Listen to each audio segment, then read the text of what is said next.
الرحمن الرحیم نحمدہ ونصلی علی رسولہ الکریم۔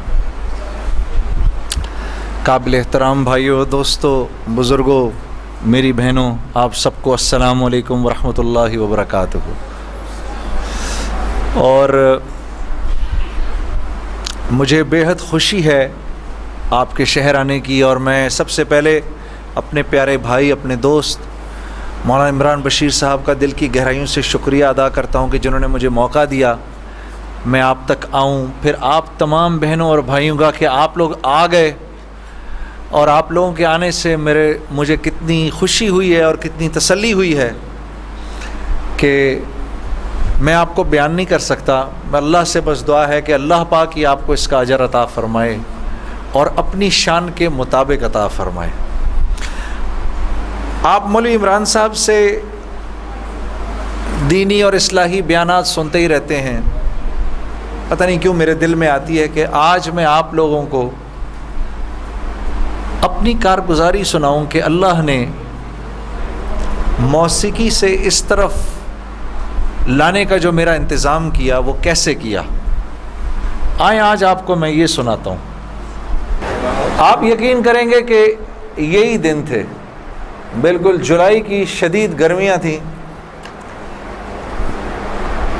پنجاب میں تو جولائی میں موسم تھوڑا سا قدرے بہتر ہو جاتا ہے، کراچی میں جولائی میں حبس بڑھ جاتا ہے اور بہت بڑھ جاتا ہے۔ تو یہی جولائی کے دن تھے، میں گاڑی میں بیٹھا ہوا، شیشہ اس کا چڑھا ہوا تھا اور میں جا رہا تھا، تو میں نے اپنے بائیں طرف سے ایک جماعت کو گزرتے ہوئے دیکھا۔ مجھے کچھ اس طرح پتا تھا کہ یہ کچھ ایک جماعت ہے جو لوگوں کو مسجد کی طرف لے جاتی ہے اور وہ تنگ ونگ کرتی ہے، لوگوں کو گھروں سے نکال لیتی ہے، تو لوگ اس جماعت سے بھاگتے پھرتے ہیں۔ کچھ ایسا سنا تھا میں نے، کوئی ایک ایسی جماعت ہے۔ تو میرے دل میں یہ خیال آیا کہ دیکھو تم تو آرام سے گھر میں بیٹھے ہوئے ہو، گاڑی میں بیٹھے ہوئے ہو، اور یہ دیکھو یہ بیچارے لوگوں کو نماز کی طرف، اللہ کی طرف بلا رہے ہیں، اور ان کے کپڑے بالکل بھیگے ہوئے تھے پسینے سے، اور تم ان کے بارے میں غلط سوچ رہے ہو۔ ایسا نہ ہو کہ آگے جا کے تمہاری گاڑی وجے کہیں۔ تو اپنی گاڑی کو بچانے کے چکر میں نے وہاں سے یو ٹرن مارا، اور یو ٹرن مار کے میں واپس لایا، اور واپس لا کے میں نے گاڑی کو یہ جماعت کے کچھ جو ساتھی تھے ان کے آگے روک لیا۔ روک کے میں گاڑی سے اتر کے میں جو جماعت کا جو سب سے آگے جو تھے بزرگ تھے، میں ان کے پاس گیا اور میں نے جا کے ان سے ایسے ہاتھ کیا، ہاتھ ملا کر میں نے کہا جی آپ بڑا اچھا کام کریں، میرے لیے بھی دعا کریں، ایسے ہی کہہ دیا میں نے۔ تو انہوں نے میرا ہاتھ پکڑ لیا اور مجھے کہنے لگے میں آپ کے لیے ضرور دعا کروں گا۔ اب مجھے کیا پتا کہ گشت پر نکلا ہوا ہو کوئی، اور وہ گشت پہ نکلا ہوا آدمی دعا کرے، یہ کیسے ہو سکتا ہے اللہ قبول نہ کرے؟ ہو سکتا ہے اس اللہ کے ولی نے میرے لیے دعا کر دی ہو۔ اب آپ لوگ اللہ کا نظام دیکھیں میری بہنوں اور میرے بھائیوں، بہت عجیب بات ہے۔ اس جماعت میں ایک جو لڑکے تھے ان میں سے ایک نے اپنی مسجد میں جا کر بتایا کہ تمہیں پتہ ہے آج ہمیں روکا کس نے؟ تو انہوں نے کہا بھائی کس نے روکا؟ کہا وہ سنگر نہیں ہے جنید جمشید، اس نے آج، یہ لوگ مقامی گشت کر رہے تھے، اس نے گشت کے دوران ہمیں روک لیا، اس نے ہم سے ایسے کہا بھائی ہمارے لیے دعا کرنا۔ اور جس مسجد میں اس نے یہ بات کہی، اس مسجد میں ایک نمازی تھا جو تبلیغ میں لگ چکا تھا، وہ 16 سال پہلے میرے ساتھ اسکول پڑھتا تھا۔ اللہ کا نظام دیکھیں، 16 سال پہلے میرے ساتھ اسکول میں پڑھتا تھا، تبلیغ میں لگ چکا تھا۔ اس نے کہا کس نے روکا تمہیں؟ کہا وہ نہیں ہے، وہ سنگر جنید جمشید، اس نے روکا ہمیں۔ اس نے کہا اچھا میں ٹھیک ہے۔ اب میرے اس دوست نے مجھے ڈھونڈنا شروع کیا۔ ہاں بچوں آپ لوگ آگے آ جاؤ، ادھر قالین پر آ جاؤ، ادھر آ جاؤ، ادھر آ جاؤ، آؤ میرے بھائی آگے آ جاؤ، ادھر قالین پر بیٹھ جاؤ، میرے لیے تو یہ کافی ہے، یہ قالین تمہارا ہی ہے، بیٹھو ادھر آ کے بیٹھ جاؤ۔ لیکن بات نہیں کرنی اور یہ نہیں کرنا۔ آپ نے انکل کی بات سننی ہے، ٹھیک ہے یہ نہیں کرنا، یہ نہیں کرو تھوڑی دیر کے لیے، کیونکہ اگر یہ کرتے رہو گے پھر بیٹا سمجھ ہی نہیں آئے گی ہم نے کیا بات کی. ٹھیک ہے 2 منٹ کے لیے شیطانی ہتھ کنڈے سے جان چھڑا لو. ہاں اچھا تو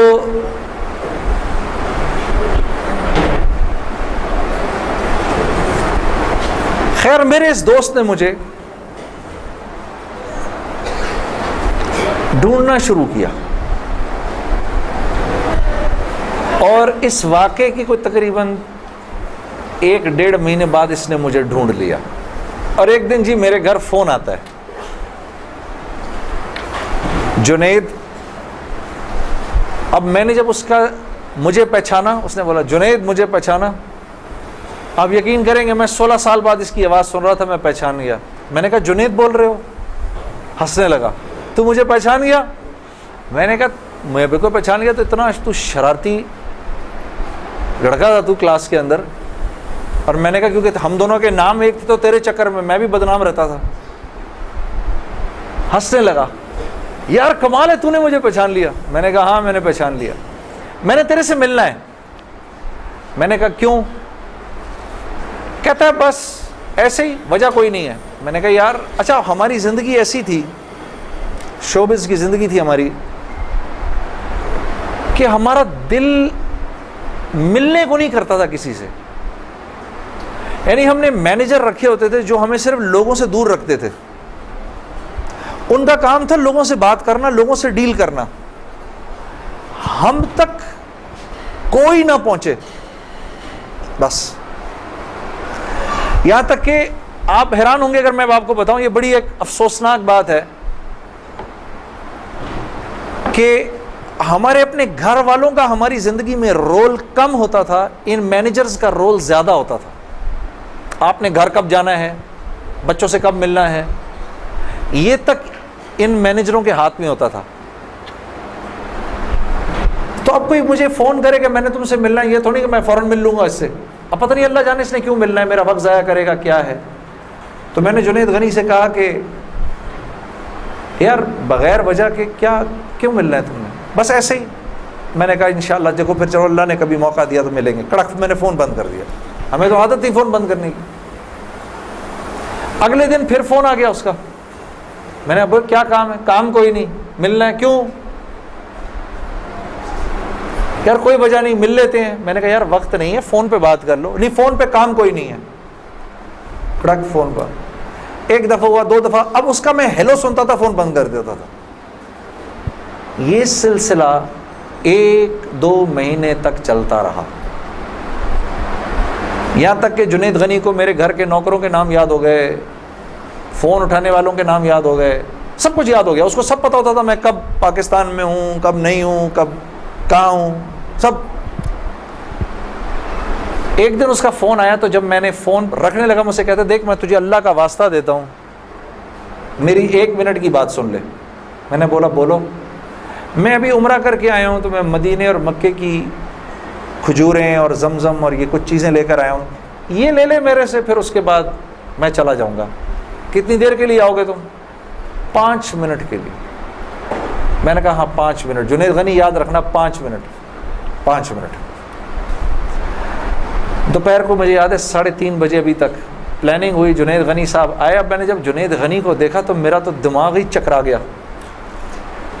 کیا دیکھتا ہوں، سفید لباس جیسے مولوی صاحب نے پہنا ہوا ہے، سر پہ پگڑی، اتنی بڑی داڑھی، اوپر واسکٹ پہنی ہوئی اس نے، پائنچے اس کے اوپر. میں نے کہا جنید غنی یہ تجھے کیا ہو گیا؟ کہتا ہے مجھے کیا ہو گیا؟ میں کیا کہوں تجھے کیا ہو گیا؟ میں نے کہا یہ تیرا حال تیرے جیسا ہے شیطان، یہ اتنا بڑا بزرگ بنا ہوا. آؤ بیٹھو میرے پاس. آیا میرے پاس بیٹھا.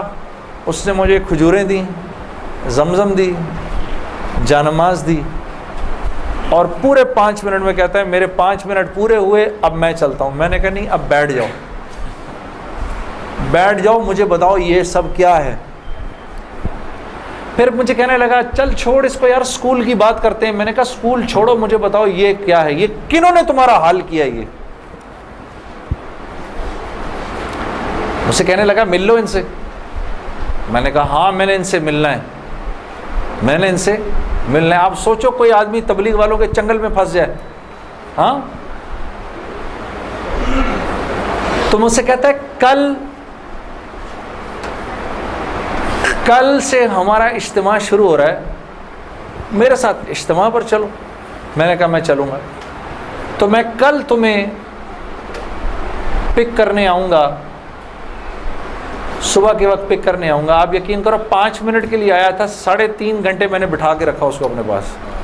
میں اس سے باتیں سنتا رہا, جنید غنی کیا, پھر کیا ہوا, پھر کیا ہوا, پھر کیا ہوا, کیا ہوا, کیا ہوا.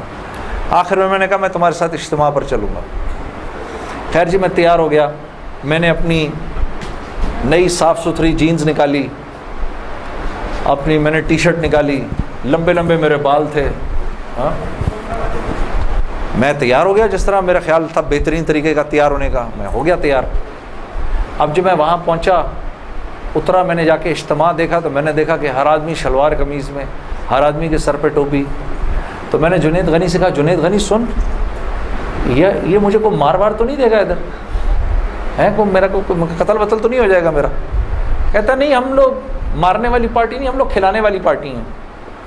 میں نے کہا اچھا لے جاؤ مجھے اندر. پھر اب میں اندر جانا شروع ہوا اجتماع گاہ میں, تو میں نے دیکھا کہ لوگ ایک دم اکٹھے ہونا شروع ہو گئے. پیچھے سے مجھے آوازیں آئیں, ارے یار یہ تو جنید جمشید ہے یار. کوئی 2-4 آوازیں آئیں, ابھی یہ ادھر کیا کر رہا ہے کوئی. تو مجھے یہ بات بری بھی لگی ہلکی سی, کیا مطلب بھائی کہ تم بہت بڑے مسلمان ہو, میں نہیں آ سکتا کیا. خیر میں اندر گیا, اندر جا کر بیٹھا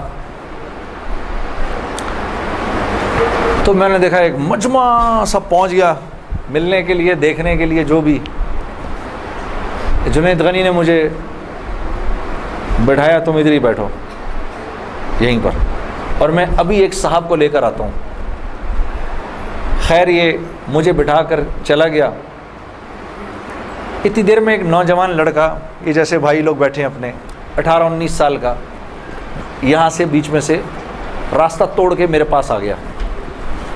مجھے آ کر کہتا ہے جنید بھائی نماز پڑھتے ہیں آپ؟ تو میں اس کو ایسے دیکھنا شروع ہو گیا. اب میں نے کہا کیا جواب دوں میں اس کو, ہاں بولوں کہ نہیں بولوں, سچ بولوں کہ جھوٹ بولوں. میں دیکھتا رہا اس کو, دیکھتا رہا, لیکن اندر ہی اندر نا مجھے غصہ آنا شروع ہو گیا کہ اب یہاں یہ ہوگا, اگلا پوچھے گا آپ قرآن پڑھتے ہیں کہ نہیں پڑھتے ہیں, پھر اگلا پوچھے گا آپ روزے رکھتے ہیں نہیں رکھتے ہیں, آپ نے حج کر لیا. مطلب یہاں اب میری کیا اب یہاں پر کیریکٹر اسیسنیشن ہوگی کیا؟ میں ابھی یہاں پر کیریکٹر اسیسنیشن کروانے آیا ہوں, اپنی کردار کشی کروانے آیا ہوں میں یہاں پر. تو میں نے وہ لڑکا جو ساتھ بیٹھا تھا, میں نے کہا یار اس کو بولو جنید غنی کو یہ مجھے غلط جگہ لے آیا, وہ میں یہاں سے جا رہا ہوں ابھی. وہ بھاگا گیا اس کے پیچھے, اس کو لے کر آیا. جنید غنی نے کہا کیا ہو گیا یار جنید, کیا ہو گیا؟ میں نے کہا یار کچھ نہیں. تو وہ کہتا ہے یہ ابھی ایک لڑکے نے آ کے پوچھا تھا ان سے آپ نماز پڑھتے ہیں نہیں پڑھتے ہیں. تو جنید غنی نے کہا تو نے اس لڑکے کو آنے کیوں دیا؟ اتنا غصے ہوا وہ اس پہ. میں نے جنید غنی کو ٹھنڈا کیا, میں خود بھی تھوڑا ٹھنڈا ہوا. میں نے کہا یار کیوں ناراض ہوتا ہے, وہ لڑکا بات تو صحیح کر رہا تھا نا کہ نماز پڑھنی تو چاہیے مجھے. تو اس نے جو جملہ بولا نا مجھے, وہ مجھے آج تک یاد ہے. جنید غنی نے جو جملہ بولا, اس نے کہا جنید ہم کیوں نہیں پوچھتے کہ تم نے کیوں نہیں کیا, ہم تو ترغیب دیتے ہیں, اس کے بعد اللہ سے دعا کرتے ہیں کہ اللہ وہ نیکی کرنے کی توفیق دے.